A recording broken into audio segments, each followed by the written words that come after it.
Good evening, ladies and gentlemen. Because time constraint, I decided I will not use PPT. I just try to deliver some simple message. In 2011, Chinese economy was really in a very good shape.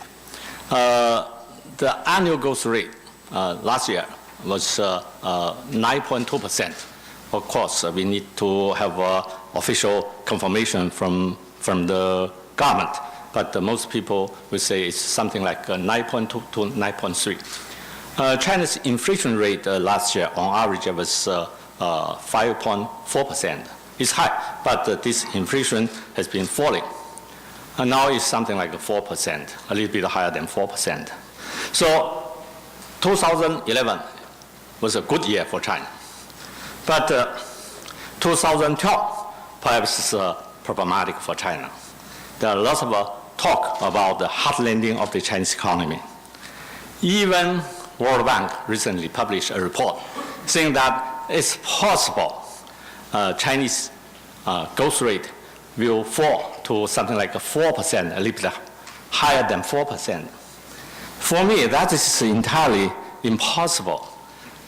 By stretch of my imagination, I can't think about 4% for Chinese economic growth. Why there are or there were sort of a bearish sentiment over Chinese economy over past several months?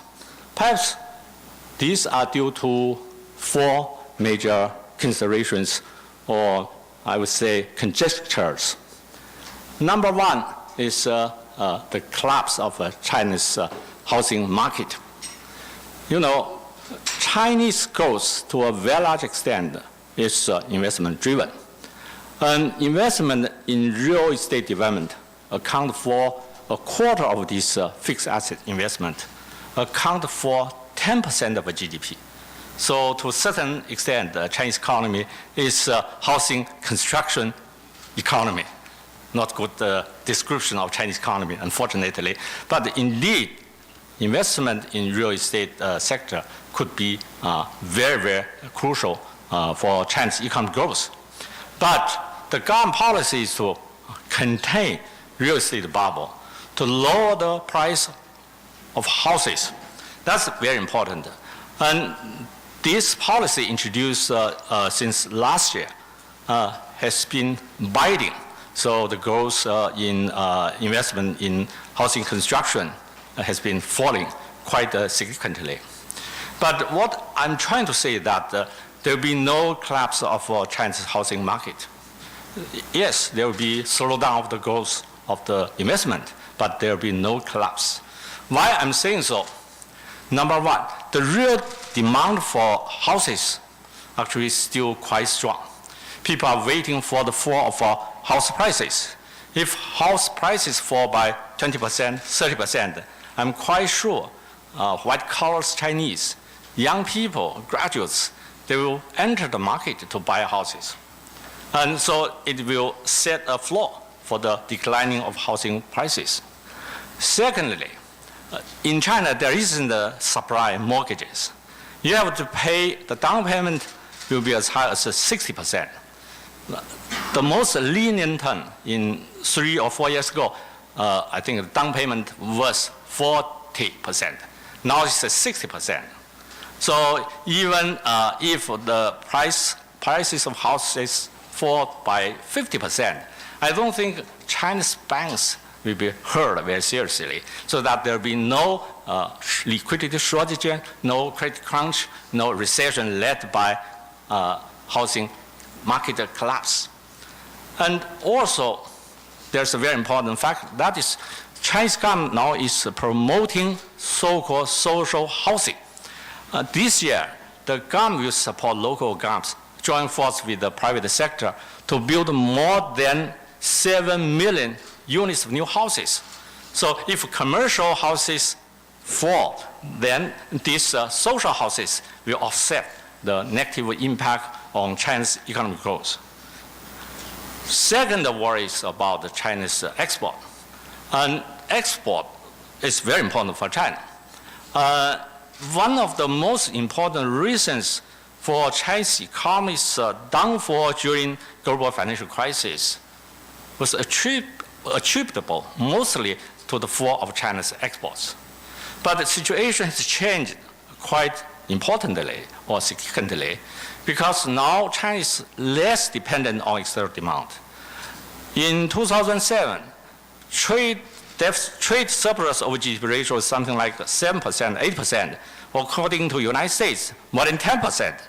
But now it's something like 2%.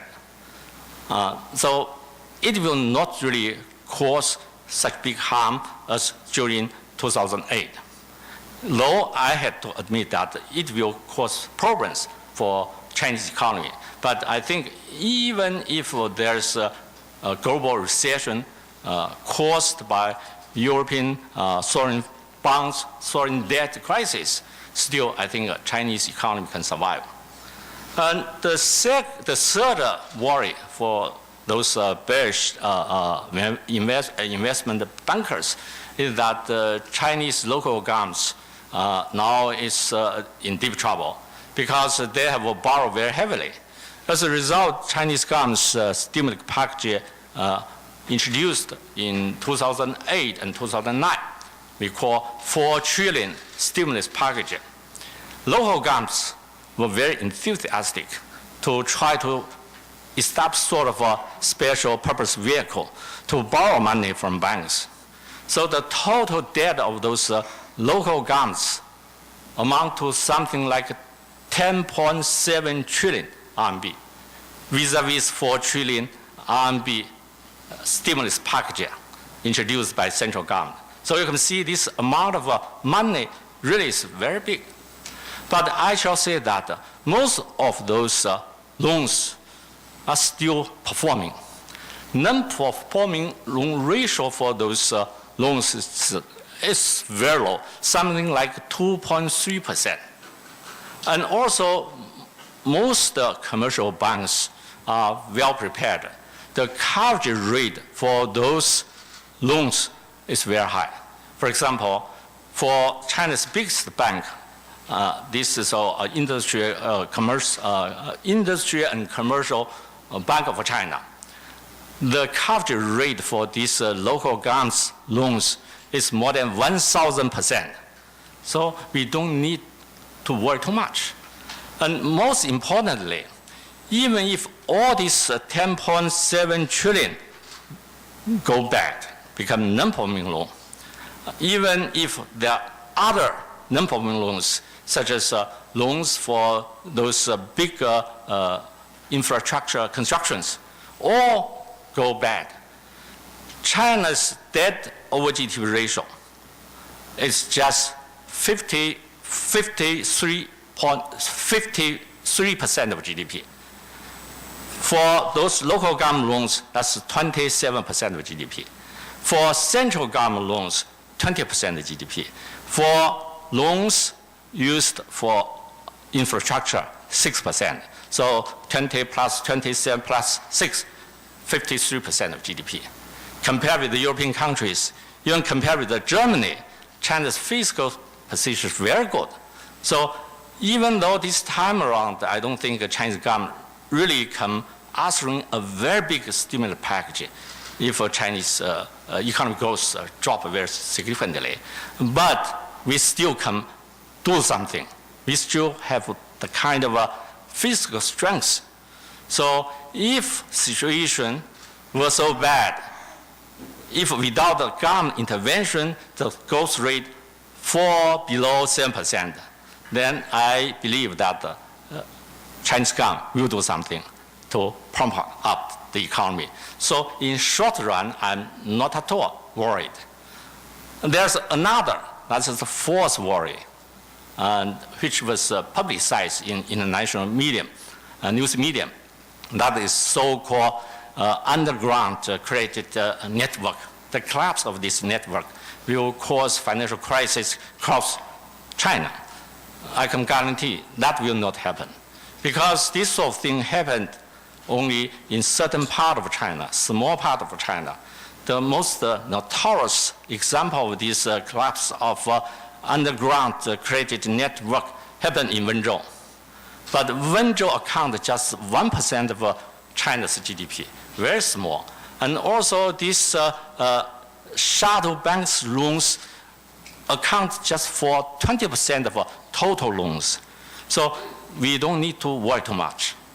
Of course, I just want to dispel those bearish sentiment over Chinese economy.